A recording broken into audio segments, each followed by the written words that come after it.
Betting app కేసులో ED విచారణ వేగవంతం చేసింది. ఈ విచారణకు నటుడు ప్రకాష్ రాజ్ హాజరయ్యారు. బషీర్బాగ్లోని ఈడీ కార్యాలయానికి ప్రకాష్ రాజ్ వచ్చారు. సుమారు గంట నుంచి ప్రకాష్ రాజ్ను అధికారులు విచారిస్తున్నారు. బెట్టింగ్ యాప్స్ ప్రమోషన్ చేసిన కేసులో విచారణకు రావాలంటూ 10 రోజుల క్రితమే నోటీసులు జారీ చేశారు.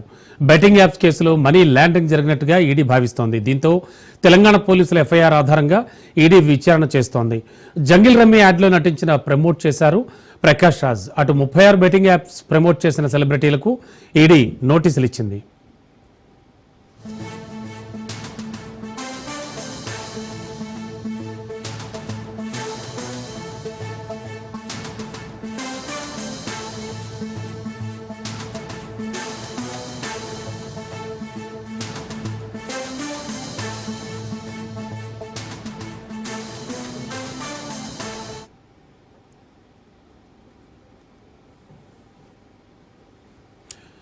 బ్రేకింగ్ లో చూస్తున్నాం. బెట్టింగ్ యాప్ కేసులో ఈడీ విచారణ వేగవంతం చేసింది. ప్రకాష్ రాజ్ ఈడీ ఎదుట విచారణకు హాజరయ్యారు. గంట నుంచి కూడా ఈడీ విచారణ కొనసాగిస్తోంది. మరింత అదనపు సమాచారం అందించడానికి మా కరెస్పాండెంట్ రత్న కుమార్ సిద్ధంగా ఉన్నారు. రత్న, ప్రకాష్ రాజ్ ఆల్రెడీ వచ్చారు. గంట నుంచి కూడా విచారణ కొనసాగుతోంది అంటున్నారు. ఇంకా ఎంతసేపు కొనసాగే అవకాశం కనిపిస్తోంది? అండ్ లోపలికి వెళ్లేటప్పుడు ప్రకాష్ రాజ్ ఏమైనా వ్యాఖ్యలు చేశారా? బెట్టింగ్ యాప్స్ ప్రమోషన్ కేసులో సీనియర్ నటుడు ప్రకాష్ రాజ్ ఈడీ విచారణకు హాజరయ్యారు. గంట సేపటి నుంచి ఈడీ అధికారులు బెట్టింగ్ యాప్స్ ప్రమోషన్ కేసుకు సంబంధించి ప్రస్తుతం ప్రకాష్ రాజ్ ను విచారణ చేస్తూ ఉన్నారు. గతంలో ప్రకాష్ రాజ్ తను ఆన్లైన్ లో పేకాటకు సంబంధించినటువంటి కొన్ని యాప్స్ లలో ఆయన ప్రమోషన్స్ నిర్వహించడం జరిగింది. అందుకు గాను ఆయన పెద్ద మొత్తంలో వసూలు చేసినట్లు సమాచారం. కేవలం పేకాటకు సంబంధించినటువంటి యాప్స్ మాత్రమే కాకుండా వివిధ బెట్టింగ్ యాప్స్ ను కూడా ఆయన ప్రమోట్ చేసినట్లు కూడా ఐడెంటిఫై చేసిన తర్వాత వాటన్నిటిపైన ఇప్పుడు ప్రజెంట్ ఆరా తీస్తూ ఉన్నారు. మొత్తం ఎంతకాలం పాటు ఈ యొక్క బెట్టింగ్ యాప్స్ ప్రమోషన్ చేయడం జరిగింది, ఎంత పెద్ద మొత్తంలో సంపాదించారు, అసలు ఒక నటుడిగా ఉండి బాధ్యత కలిగినటువంటి సీనియర్ నటుడిగా ఉండి ఎందుకు ఈ బెట్టింగ్ యాప్స్ ను ప్రమోట్ చేయాల్సి వచ్చింది, లీగల్ ఇల్లీగల్ పరమైనటువంటి వ్యవహారాలను మన చెక్ చేసుకుని చేశారా అనే కోణంలో కూడా ప్రజెంట్ ప్రకాష్ రాజును విచారణ చేస్తూ ఉన్నారు. అయితే ఆ విచారణకు హాజరయ్యే ముందు ఆయన పలు డాక్యుమెంట్స్ ని కూడా తీసుకువచ్చినట్లు కూడా మనకు విజువల్స్ లో చాలా స్పష్టంగా కనిపిస్తుంది. వీటికి సంబంధించి అయితే తగిన ఆధారాలతో ఆయన చేసినటువంటి ఏవైతే బెట్టింగ్ యాప్స్ ప్రమోషన్స్ ఉన్నాయో వాటికి పరమైనటువంటి ఒక సంజాయిషి, ఒక వివరణ అనేది ఇచ్చుకోవాల్సినటువంటి అవసరం ఉంటుంది. కాబట్టి సో వాటన్నిటికి తాలూకు కొన్ని డాక్యుమెంట్స్ ను కూడా తీసుకురావడం జరిగింది. సో ముఖ్యంగా ఇప్పుడు వీటన్నిటి మీదనే ప్రజెంట్ విచారణ అనేది కొనసాగుతోంది.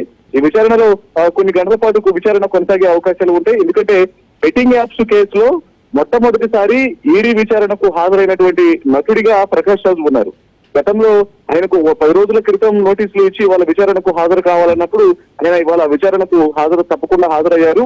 అయితే ప్రకాష్ రాజ్ కంటే ముందు నటుడు దగ్గుబాటి రానాకు నోటీసులు ఇవ్వడం జరిగింది. మొదటిసారి నోటీసులు ఇచ్చినప్పుడు ఆయన విచారణకు హాజరు కాలేదు కాబట్టి మరలా రెండోసారి నోటీసులు ఇచ్చారు. మరి రెండోసారి విచారణకు హాజరవుతారా లేదనేటువంటి ఒక సస్పెన్స్ ఒకవైపు కొనసాగుతుండగానే ఇవాళ ప్రకాష్ రాజ్ అసలు విచారణకు వస్తారా లేదనేది ఉత్కంఠకు తెరపడింది. ఆయన మొత్తానికి ఇచ్చినటువంటి నోటీసులకు కట్టుబడుతూ ప్రస్తుతం ఈడీ ముందు విచారణకు హాజరయ్యారు. ఇక ఈడీ విచారణ అనేది కొన్ని గంటల పాటు కొనసాగేటువంటి అవకాశాలు ఉన్నాయి. చేసినటువంటి బెట్టింగ్ యాప్స్ ప్రమోషన్ కేసులో ఇప్పటికే ఆయన మీద ఒకవైపున పోలీసులు కేసు నమోదు చేశారు లా అండ్ ఆర్డర్ పరంగా.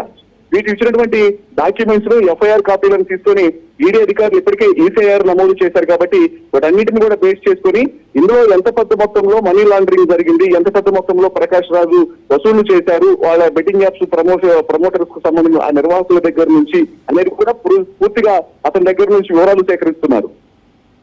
ఓకే, థ్యాంక్ యూ రత్న.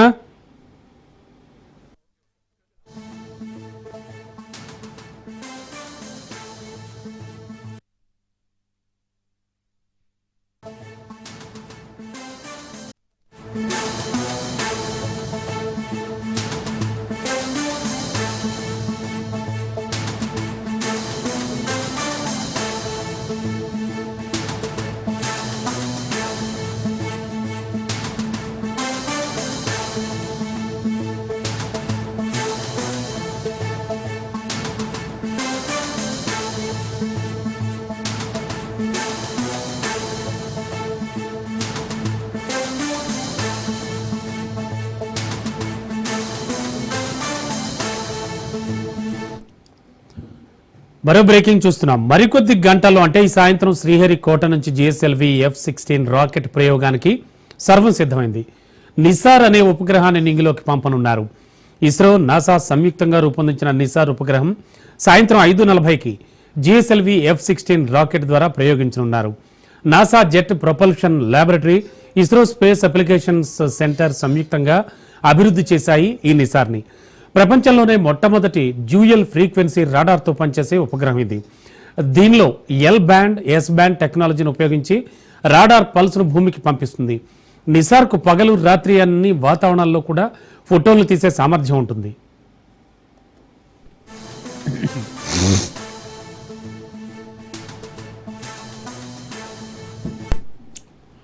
ఈ నిసార్ ఉపగ్రహం కక్షలోకి చేరుకున్నాక అడవులు, మైదానాలు, కొండ చర్యలు, పర్వతాలు, పంటలు, జల వనరులు, మంచు ప్రాంతాలు ఇలా అన్నింటినీ జల్లెడ పడుతుంది. భూకంపాలు, వరదలు, వానలు, సునామీలు, కొండ చర్యలు విరిగిపడే ముప్పును, అగ్ని పర్వతాల పేలులను ముందస్తుగా గుర్తించి సమాచారాన్ని అందజేస్తుంది. దీంతో విపత్తుల నిర్వహణకు నిసార్ మరింత సాయం అవుతుందని నిపుణులు భావిస్తున్నారు.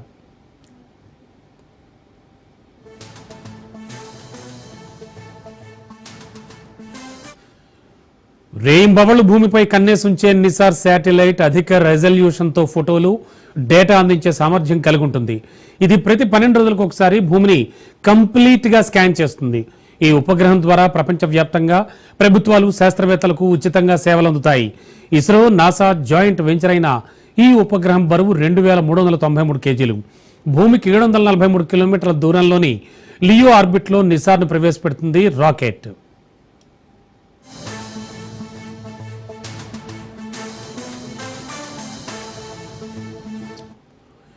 ఈ నిసార్ ఉపగ్రహంలో నాసాకు చెందిన ఎల్ బ్యాండ్ రాడార్, ఇస్రోకు చెందిన ఎస్ బ్యాండ్ రాడార్లను అమర్చి ఈ రెండింటి డేటాను సమ్మిళితం చేసే డ్యూయల్ ఫ్రీక్వెన్సీ సింథటిక్ అపార్చర్ రాడార్ను 12 మీటర్ల వ్యాసం కలిగిన యాంటెన్నాను ఏర్పాటు చేశారు. ఇలాంటి ఉపగ్రహం ప్రపంచంలో ఇదే మొట్టమొదటిది కావడం విశేషం.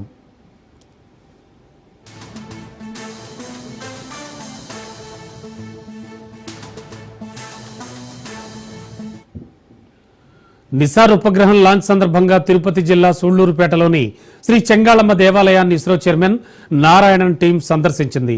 జిఎస్ఎల్ఎఫ్ F-16 రాకెట్ ప్రయోగం విజయవంతం కావాలని పూజలు చేశారు. ఈ శాటిలైట్ ని ఎర్త్ అబ్జర్వేషన్ కోసం ప్రయోగిస్తున్నామని ఇస్రో చైర్మన్ తెలిపారు. నిసార్ ప్రయోగంతో విశ్వ వీధిలో భారత్ మరోసారి విజయ కేతనం ఎగురవేయనుంది.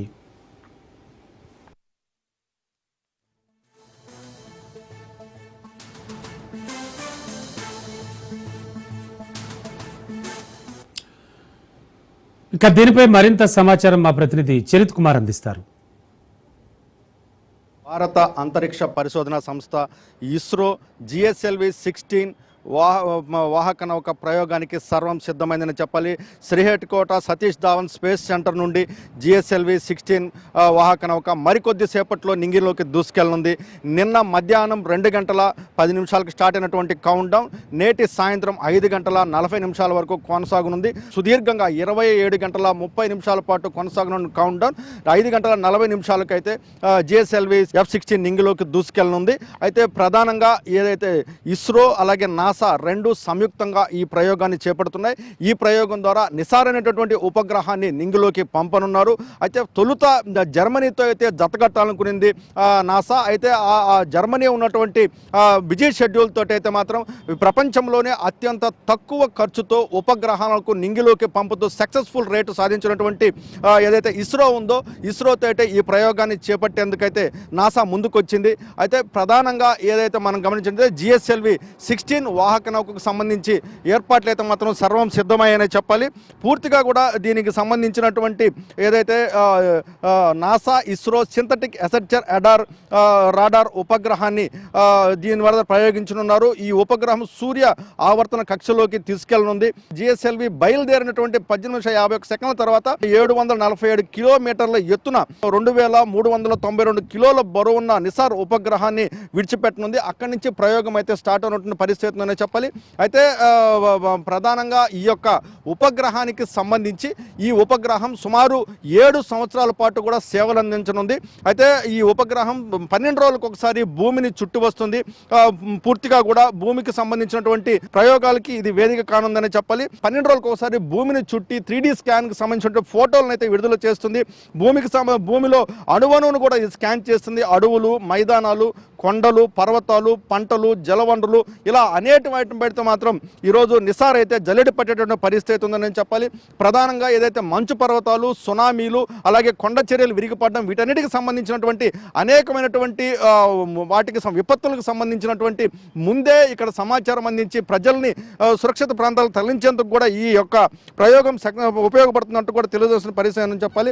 అయితే కీలకంగా కూడా ఈ ప్రయోగానికి సంబంధించి GSLV F-16కి సంబంధించినటువంటి ప్రయోగం ఏదైతే ఉందో ఇది 5 గంటల 30 నిమిషాలకి నింగిలోకి దూసుకెళ్ళిన పరిస్థితి ఉందని చెప్పాలి. ఇస్రో, నాసా సంయుక్తంగా చేపడుతున్నటువంటి ఈ ప్రయోగానికి సంబంధించి నాసా శాస్త్రవేత్తలు ఇప్పటికే ఇస్రోకి చేరుకున్నారు శ్రీహరికోటకి. ఈ ప్రయోగానికి సంబంధించి ఏదైతే ప్రయోగం చేపడుతున్నటువంటి నేపథ్యంలో పూర్తిగా కూడా శ్రీహరికోట పరిసర ప్రాంతం అంతా కూడా కట్టుదిట్టమైనటువంటి భద్రతా ఏర్పాట్లు చేసినటువంటి పరిస్థితి అని చెప్పాలి.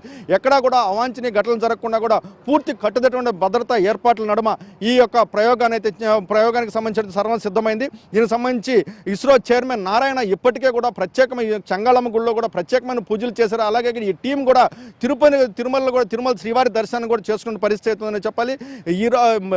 ఖచ్చితంగా కూడా భూమికి సంబంధించినటువంటి 3D విజువల్స్, అత్యంత అధునాతకమైనటువంటి 3D విజువల్స్ని ఈరోజు చేపట్టేటువంటి తొలి ప్రయోగంగా దీన్ని మనం పరిగణించాల్సిన పరిస్థితి ఉందని చెప్పాలి. భూమిలో వచ్చేటటువంటి అనేకమైనటువంటి మార్పులు అంటే భూగర్భ జలాలు కానీ, పంటలు కానీ, వివిధ రకాలైనటువంటి ఏదో పర్వత ప్రాంతాలు, అడవులు, అలాగే మంచు పర్వతాలు వీటన్నిటికి సంబంధించినటువంటి విజువల్స్ను ఎప్పటికప్పుడు కూడా భూమికి సేకరిస్తుంది. అయితే ఇది 7 సంవత్సరాల పాటు ఈ ఉపగ్రహం సేవలు అందిస్తున్నట్టు కూడా శాస్త్రవేత్తలు తెలియజేస్తున్నారు. ఏదేమైనప్పటికీ ఇది అత్యంత ప్రతిష్టాత్మకమైనటువంటి ఈ ప్రయోగం విజయవంతం కావాలని కూడా యావత్ దేశం కూడా ఎదురు చూస్తున్న పరిస్థితి ఉందని చెప్పాలి. ఇస్రో, నాసా ఇంకా మరిన్ని ప్రయోగాలు చేపట్టాలని, విజయవంతం కావాలని, అంతరిక్షంలో ఏదైతే ఇస్రో చేపడుతున్నటువంటి ప్రయోగాల సక్సెస్ రేటు ఇదొక ముందడుగుగా దీన్ని పరిగణించాల్సిన పరిస్థితి ఉందని చెప్పాల్సిన పరిస్థితి. కెమెరామెన్ భరత్తో చరిత్ర కుమార్, రాజ్ న్యూస్, శ్రీహరికోట.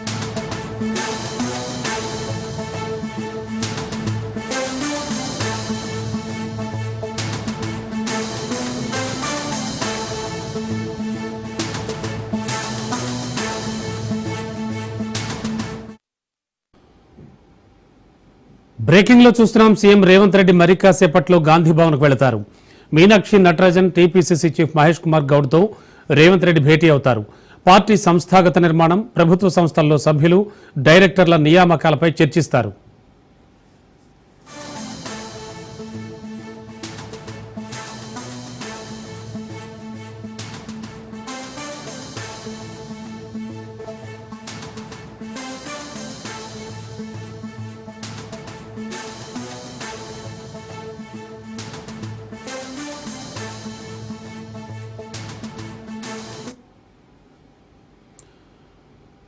బ్రేకింగ్ లో చూస్తున్నాం. సీఎం రేవంత్ రెడ్డి మరి కాసేపట్లో గాంధీ భవన్కు వెళతారు. మీనాక్షి నటరాజన్, టీపీసీసీ చీఫ్ మహేష్ కుమార్ గౌడ్తో రేవంత్ రెడ్డి భేటీ అవుతారు. పార్టీ సంస్థాగత నిర్మాణం, ప్రభుత్వ సంస్థల్లో సభ్యులు, డైరెక్టర్ల నియామకాలపై చర్చలు జరుపుతారు. ఇక ఇదే అంశానికి సంబంధించి మరింత అదనపు సమాచారం అందించడానికి మా కరెస్పాండెంట్ రాజు లైవ్ లో సిద్ధంగా ఉన్నారు. రాజు, ఎటువంటి సిచ్యువేషన్స్ ఉన్నాయి ప్రస్తుతానికి? ఎందుకంటే ఆల్రెడీ క్షేత్రస్థాయి పర్యటనలు చేయడానికి సిద్ధపడ్డారు మీనాక్షి నటరాజన్. మరి ఈ నేపథ్యంలో ఇప్పుడు ఈ భేటీలో ఉన్నటువంటి ఆసక్తికరమైన అంశం ఏంటి? అలాగే ప్రభుత్వ సంస్థల సభ్యులు, డైరెక్టర్ల నియామకాలపై చర్చేనా? ఇది కాకుండా ఇంకా వేరే ఇతరత్ర కీలకమైన చర్చలు జరిపే అవకాశం ఉందా? రైట్ రమణ, మరి కాసేపట్లోనే సీఎం రేవంత్ రెడ్డితో PCC chief Mahesh Kumar Goud, AICC Telangana రాష్ట్ర వ్యవహారాల ఇన్ఛార్జ్ మీనాక్షి నటరాజన్ ఇరువురు కూడా భేటీ కాబోతా ఉన్నారు. నిన్న ఉదయం నుంచి సాయంత్రం 7 గంటల వరకు హైదర్గూడ ఎమ్మెల్యే క్వార్టర్స్లో జిల్లాల వారీగా ఉమ్మడి తెలంగాణలో ఉన్నటువంటి ఉమ్మడి 10 జిల్లాల ముఖ్య నేతలు, అదేవిధంగా అటు ఉమ్మడి జిల్లాలకు నియమించినటువంటి సీనియర్ కాంగ్రెస్ పార్టీ నేతలను ఇన్ఛార్జులుగా నియమించడం జరిగింది. ఆ ఇన్ఛార్జులతో పాటుగానే పార్లమెంటుకు ఒక ఉపాధ్యక్షుడు, 2 జనరల్ సెక్రటరీలను నియమించినటువంటి పరిస్థితి అయితే ఉంది. పూర్తి స్థాయిలో కూడా వీరితో పాటుగానే డీసీసీ అధ్యక్షులు, ముఖ్య నేతలు, ఎమ్మెల్యేలు, ఎమ్మెల్సీలు, ఎంపీలు కూడా నిన్నటి సమావేశంలో హాజరయ్యారు. ఉమ్మడి జిల్లాల వారీగా అదేవిధంగా పార్లమెంటు నియోజకవర్గాల వారీగా కూడా ఎవరెవరికి నామినేషన్ పదవులు కట్టబెట్టాలి, దాంతోపాటుగానే ఎన్నికల వేళ ఏ నేతకు కీలక నేతకు హామీ దక్కింది అధిష్టానం నుంచి, పార్టీ రాష్ట్ర నాయకత్వం నుంచి అనేటటువంటి అన్ని అంశాలను దృష్టిలో పెట్టుకొని జిల్లాల వారీగా జిల్లా ఇన్ఛార్జ్ నేతలు కూడా మీనాక్షి నటరాజన్కు ఒక నివేదికను సమర్పించారు. పూర్తి స్థాయిలో కూడా అది పిసిసి చీఫ్ మహేష్ కుమార్ గౌడ్ అదేవిధంగా మీనాక్షి నటరాజన్ ఇరువురు కూడా పూర్తి స్థాయిలో పరిశీలించినటువంటి పరిస్థితి అయితే ఉంది. ప్రతి పార్లమెంటు నియోజకవర్గానికి 2 నేతల చొప్పున ఈ యొక్క సిఫార్సులు రాష్ట్ర నాయకత్వానికి నిన్న అందినాయి. పూర్తి స్థాయిలో కూడా 17 పార్లమెంట్ నియోజకవర్గాల్లో పూర్తి స్థాయిలో కూడా ఈ యొక్క కసరత్తు కొంత కొలికి వచ్చింది. కేవలం తుది దశకు చేరుకున్నటువంటి నేపథ్యంలో కేవలం ఇవాళ నిన్న అందినటువంటి నివేదిక, జిల్లాల వారీగా వచ్చినటువంటి నివేదిక ఏదైతే ఉందో దాన్ని ఇవాళ సీఎం రేవంత్ రెడ్డితో చర్చిస్తారు. వాటిని నామినేటెడ్ పదవులతో పాటుగానే వివిధ జిల్లాలకు సంబంధించినటువంటి బోర్డు డైరెక్టర్లు కావచ్చు, అదేవిధంగా పలు రాష్ట్ర వ్యాప్తంగా ఉన్నటువంటి కార్పొరేషన్ పదవులు కావచ్చు, వీటికి సంబంధించి కూడా చర్చ జరగబోతా ఉంది. అయితే ఇప్పటికే గత ఈ నెల 4వ తేదీన జరిగినటువంటి పిఐసి సమావేశంలో సీఎం రేవంత్ రెడ్డి కొంత పార్టీ నాయకత్వం పైన అసహనం వ్యక్తం చేశారు. రాష్ట్రంలో ఉన్నటువంటి వివిధ నామినేటెడ్ పదవులకు సంబంధించి భర్తీకి సంబంధించి రాష్ట్ర నాయకత్వం ఎటువంటి ముందడుగు వేయడం లేదు. ఇప్పుడు వారి యొక్క సిఫార్సు నివేదిక తీసుకువచ్చిన వారితో చర్చించి ఆ యొక్క ప్రకటన చేసేందుకు ప్రభుత్వం తరపున సీఎంగా నేను ముందున్నాను అనేది కూడా ఏఐసిసి చీఫ్ మల్లికార్జున ఖర్గే ముందే ఆయన అసహనం వ్యక్తం చేసినటువంటి పరిస్థితి అయితే ఉంది. ఈ నేపథ్యంలో గత నెల నుంచి ఈ యొక్క కసరత్తు కొనసాగుతూ ఉంది. నామినేటెడ్ పదవులకు సంబంధించినటువంటి నేతల పేర్లను ఇప్పటికే రాష్ట్ర నాయకత్వానికి అందిన నేపథ్యంలో సీఎం రేవంత్ రెడ్డితో మరికాసేపట్లో పిసిసి చీఫ్ మహేష్ కుమార్ గౌడ్తో పాటుగానే ఏఐసిసి వ్యవహారాల ఇన్ఛార్జ్గా ఉన్నటువంటి మీనాక్షి నటరాజన్ భేటీ కాబోతా ఉన్నారు.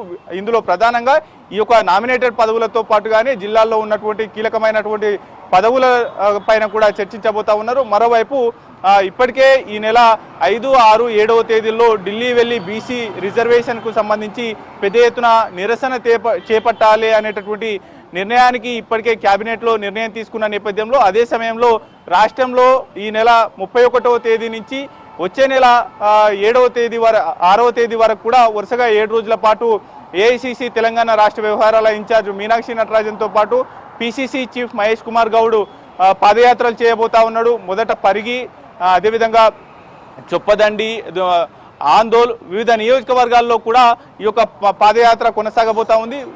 ఓవరాల్గా ఆ మొదటి విడతలో 6 జిల్లాలు, 6 ఉమ్మడి జిల్లాలు కవర్ అయ్యే విధంగా ఈ యొక్క పాదయాత్రల రూట్ మ్యాప్ ఖరారు చేసిన నేపథ్యంలో ఏదైనా ఒక కార్యక్రమాన్ని వాయిదా వేయాలనేటటువంటి నిర్ణయానికి వచ్చినట్లు తెలుస్తూ ఉంది. అయితే ఒకవైపు రాష్ట్ర కేబినెట్ తీసుకున్నటువంటి నిర్ణయాన్ని ఆ డేట్ వరుసగా 5, 6, 7 తేదీల్లో ఢిల్లీ వెళ్ళి నిరసన తెలిపేటటువంటి కార్యక్రమం వాయిదా వేస్తారా అనేటటువంటి అంశానికి సంబంధించి కూడా ఇందులో చర్చ జరిగేటటువంటి అవకాశం అయితే కనిపిస్తూ ఉంది. మరోవైపు స్థానిక సంస్థల ఎన్నికల్లో ఆ పార్టీ అనుసరించాల్సినటువంటి వ్యూహాల మీద కూడా పూర్తి స్థాయిలో చర్చ జరిగేటటువంటి అవకాశం అయితే కనిపిస్తూ ఉంది. ఇటీవల కాలంలో సీఎం రేవంత్ రెడ్డి అదేవిధంగా మీనాక్షి నటరాజన్, మహేష్ కుమార్ గౌడ్ భేటీ అయ్యి కొంతకాలం గడుస్తూ ఉంది.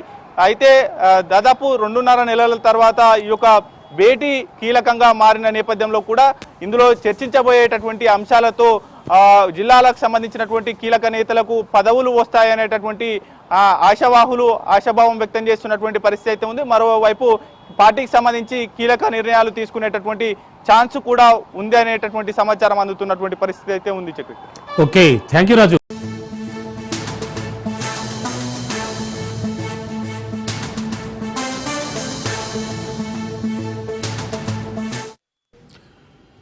మరో బ్రేకింగ్ చూస్తున్నాం. ఏపీ లిక్కర్ స్కామ్ కేసు విచారణలో కీలక పరిణామం ఒకటి చోటు చేసుకుంది. కీలక నిందితుడు వరుణ్ సిట్ అధికారులు అదుపులోకి తీసుకున్నారు. నిన్న దుబాయ్ నుంచి వచ్చిన వరుణ్ శంషాబాద్ ఎయిర్పోర్ట్లో అదుపులోకి తీసుకున్నారు. ఏవన్గా ఉన్న కేసిరెడ్డి కలెక్షన్ గ్యాంగ్ లో కీలక వ్యక్తిగా వరుణ్ ఉన్నాడు. లిక్కర్ కేసు నమోదైన వెంటనే వరుణ్ ను కీలక వ్యక్తులు దేశం దాటించేశారు. ఇప్పటికే వరుణ్ పై Vijayawada court non bailable arrest warrant జారీ చేసింది. వరుణ్ నుంచి సిట్ అధికారులు కీలక సమాచారం రాబడుతున్నారు. ఇవాళ రేపు మరికొన్ని ప్రాంతాల్లో సోదాలు నిర్వహించే అవకాశం కూడా ఉందని తెలుస్తోంది.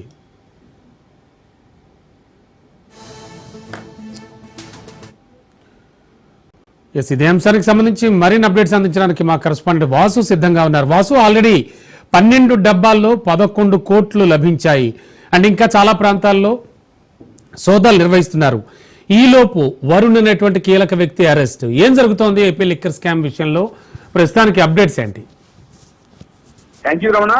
ఏపీ లిక్కర్ స్కామ్ కేసులో కూడా సిట్ అధికారులు కూలంకషంగా సెల్ టవర్లు అలాగే ఫోన్ ఆధారంగా కూడా ప్రధానంగా ఎక్కడెక్కడ ఎన్ని ట్రాన్సాక్షన్ జరిగినాయి వీటన్నిటి కూడా 330 పేజీల ఛార్జ్ షీట్ కూడా ప్రిలిమినరీ ఛార్జ్ షీట్ ని కూడా ప్రస్తుతం అయితే కోర్టులో దాఖలు చేశారు. ఈ నేపథ్యంలోనే ఏవైతే నిందితులు ఉన్నారో వాళ్ళందరినీ అదుపులో తీసుకునేందుకు రెడ్ కార్నర్ నోటీసులు కూడా జారీ చేయడం కూడా జరిగింది. అయితే నిన్న దుబాయ్ నుంచి వచ్చిన వరుణ్ శంషాబాద్ ఎయిర్పోర్ట్ లో అదుపులో తీసుకున్నారు ఏపీ సిట్ అధికారులు. అయితే దీంట్లో A1 గా ఉన్న కసిరెడ్డి కలెక్షన్ గ్యాంగ్ లో కీలక వ్యక్తిగా వరుణ్ ఉన్నాడు. అంటే ఈ కసిరెడ్డి దగ్గర నుంచి కూడా డబ్బులు ఎంతెంత ఎవరెవరు పంపించాలి, ఎక్కడెక్కడ రహస్యంగా దాచాలి, ఈ విషయాలన్నీ కూడా వరుణ్కి కీలకంగా తెలుసు. అయితే గతంలో కూడా మిథున్ రెడ్డిని కసిరెడ్డిని వీళ్ళందరినీ పరిశీలించి ఒక్కొక్కరి వద్ద నుంచి కూడా సిట్ అధికారులు జ్యుడిషియరీ సమక్షంలోనే ఒక్కొక్కరి వద్ద నుంచి కూడా కీలకమైన వాంగ్మూలాన్ని రికార్డ్ చేశారు. అంటే విడివిడిగా కూర్చోబెట్టి ఒకరికి తెలియకుండా ఒకరికి అసలు ఎలా జరుగుతుంది ఏంటి పరిస్థితి కూడా కీలకంగా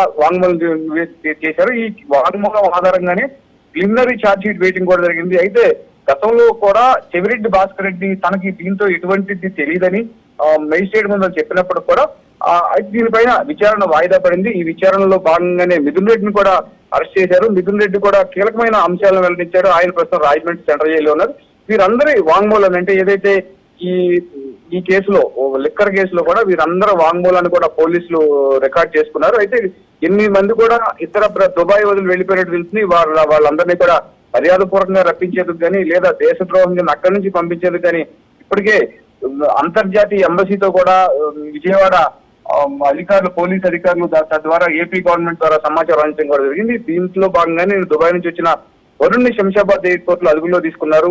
ఈ A1 గా ఉన్న కసిరెడ్డి గ్యాంగ్ లో ఇతనే గ్యాంగ్స్టర్ గా ఉన్నాడు. డబ్బులు ఎవరెవరు పంపించాలి, ఏమేం చేయాలి అనేదంటే కూడా కీలకంగా ఉన్నాడు. ఇప్పటికే ఇదే నేపథ్యంలోనే ఒక ప్రైవేటు గెస్ట్ హౌస్ లో ఫామ్ హౌస్ లో కూడా 11 కోట్లు ఉన్న డబ్బులు బాక్సులను కూడా తీసుకోవడం జరిగింది. వీటన్నింటినీ కూడా కేవలం దీని ప్రకారమే ఏదైతే కోర్టు ఆదేశాల ప్రకారమే సీజ్ చేస్తామని అయితే ఇతన్ని నిందితుడిని అక్కడ కోర్టులో హాజరు పెట్టి అతన్ని వారెంట్ మీద విజయవాడ తీసుకొచ్చి మళ్ళా జిల్లా జైలుకు తరలిస్తామని చెప్పేసి మాత్రం సిట్ అధికారులు అంటున్నారు. ఇవాళ రేపు కానీ అంటే ఇతను ఇచ్చిన ఆదేశాన్ని బట్టి వరుణ్ చెప్పిన సమాచారాన్ని బట్టి ఈ రోజు రేపు మరికొన్ని ప్రాంతాల్లో కూడా ఈ సిట్ అధికారులు సోదాలు నిర్వహిస్తారు. కొన్ని విలువైన పత్రాలతో పాటుగా ఈ డబ్బులు ఎక్కడెక్కడి నుంచి ఎక్కడెక్కడికి వెళ్ళింది అన్నదానిపైన కీలక సమాచారం సేకరించే అవకాశం ఉంది Ramana. Okay, thank you Vasu. తిరుమలలో పెద్ద హోటల్స్ కు టెండర్లు ఖరారయ్యాయి. భక్తులకు కొండపై నాణ్యమైన భోజనాన్ని తక్కువ ధరకే అందించే లక్ష్యంతో టీటీడీ 5 పెద్ద హోటళ్లకు టెండర్లు ఖరారు చేసింది. కౌస్తుభం అతిథి గృహంలోని హోటల్ను Hyderabad Danturi group of hotels దక్కించుకుంది. శ్రీవత్స హోటల్ను చెన్నై అడయార్ ఆనంద భవన్ దక్కించుకుంది. సందీప్ మయూరా హోటల్ను హైదరాబాద్ ప్రెస్క్ హాస్పిటాలిటీ సర్వీసెస్ దక్కించుకుంది. అలాగే ఎస్వి గెస్ట్ హౌస్ లో ఉన్న సారంగి హోటల్ను ముంబైకి చెందిన శ్రీ సుఖసాగర్ హాస్పిటాలిటీ సర్వీసెస్ దక్కించుకుంది. సప్తగిరి అతిథి గృహంలోని హోటల్ను గుజరాత్ సంకల్ప రీక్రియేషన్ దక్కించుకుంది. ఈ మేరకు టెండర్లు వేసి ఈ హోటళ్లను దక్కించుకున్నారు.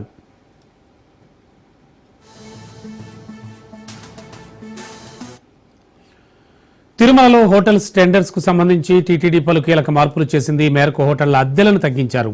3 ఏళ్లున్న అద్దె గడువును 5 ఏళ్లకు పెంచుతూ నిర్ణయం తీసుకున్నారు. 5 పెద్ద హోటల్స్ నిర్వహించడానికి గత నెలలో టెండర్లను పిలిచారు. ఈ టెండర్ వేయాలంటే అతను ఖచ్చితంగా హిందూ అయి ఉండాలి. అలాగే వాళ్లు కనీసం 10 హోటల్స్ నడుపుతూ ఉండాలని నిబంధన పెట్టారు. అలాగే హోటల్ రంగంలో 5 ఏళ్ల అనుభవం ఉండాలని టీటీడీ తెలిపింది. దాదాపు 149 మంది టెండర్దారులు టెండర్లు వేశారు. 5గురికి 5 హోటల్స్ నడిపే అవకాశం దక్కింది.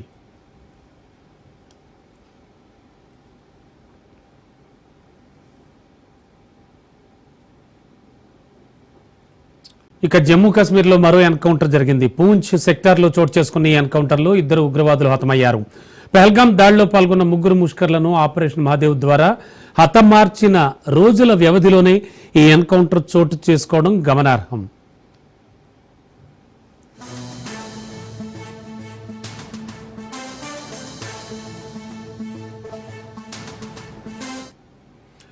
పూంచ్ సెక్టార్లోని జన్ ప్రాంతాల్లో కంచె వెంబడి ఇద్దరు వ్యక్తులు అనుమానాస్పదంగా కనిపించడంతో భద్రతా దళాలు వెంటనే కాల్పులు జరిపాయి. ఈ ఘటనలో ఇద్దరు ముష్కర్లు హతమయ్యారు. వాళ్లు లష్కరే తయ్యబాకు చెందిన ఉగ్రవాదులుగా భావిస్తున్నారు. ప్రస్తుతానికి ఆ ప్రాంతంలో ఆపరేషన్ కొనసాగుతున్నట్లు ఆర్మీకి చెందిన వైట్ నైట్ కార్ప్స్ వెల్లడించింది. ఈ కాల్పుల్లో ఉగ్రవాది సులేమాన్ షాతో పాటు పహల్గాం దాడికి కారణమైన మరో ఉగ్రవాది యాసిర్ హతమైనట్టు అధికారులు తెలిపారు. ఈ కాల్పుల్లో మరో ఉగ్రవాది అబూ హంజా కూడా హతమైనట్లు పేర్కొన్నారు. వీళ్ళందరూ విదేశీ ఉగ్రవాదులే అంటూ తెలిపారు. ఈ ఆపరేషన్లో ఆర్మీ అలాగే సిఆర్పీఎఫ్, జమ్మూ కాశ్మీర్ పోలీసులు పాలు పంచుకున్నట్లుగా పేర్కొన్నారు.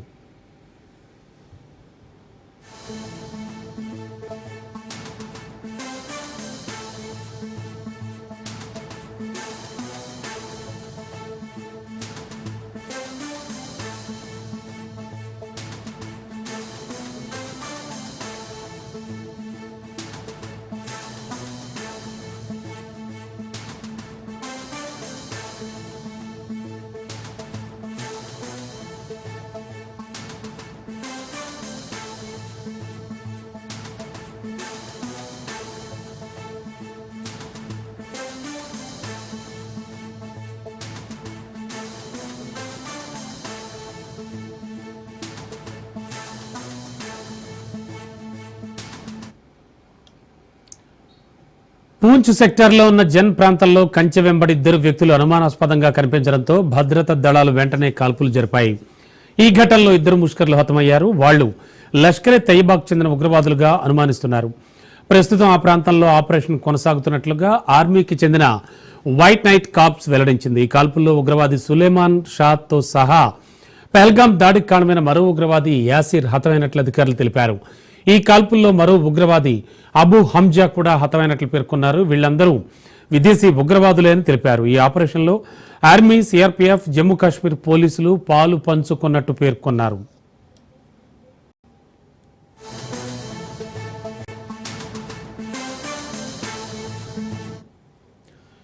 బ్రేకింగ్ లో చూస్తున్నాం. పెద్దపల్లి జిల్లాలో దారుణం చోటు చేసుకుంది. ప్రభుత్వ వైద్యుల నిర్లక్ష్యంతో డెలివరీ అయిన 5 రోజులకే బాలింత మరణించింది. 5 రోజుల క్రితం పెద్దపల్లి ప్రభుత్వ ఆసుపత్రిలో ఉమాదేవి అనే వివాహిత చేరింది. ఈ నెల 26న ఉమాదేవి డెలివరీ అయింది. దురద వస్తోందని తెలపడంతో ఆసుపత్రి సిబ్బంది ఓ ఇంజెక్షన్ చేశారు.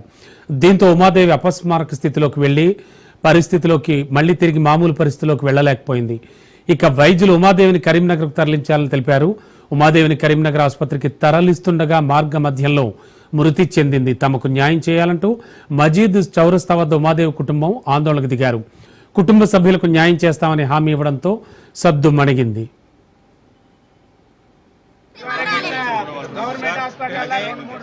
సూపరింటెండెంట్ గారితో మాట్లాడినాం. సార్ కూడా ఏమన్నా రేపు సార్ కూడా వస్తున్నారు కలెక్టర్ గారి దగ్గరికి, అంత మాట్లాడుతున్నారు. మీరు కూడా మీ తరఫున హెల్ప్ చేసి ఏం లేదు సార్, వాస్తవం చెప్పాలంటే వాళ్ళకు ఒక ఉండడానికి ఇల్లు లేదు. వాడు ఒక షాప్ లో పనిచేస్తారు గుమాస్తాగా, కోర్టు ముంగట ఉంటుంది క్లాస్ షాప్ లో 8 వేల జీతానికి పనిచేస్తాడు. జరిగిన దానికి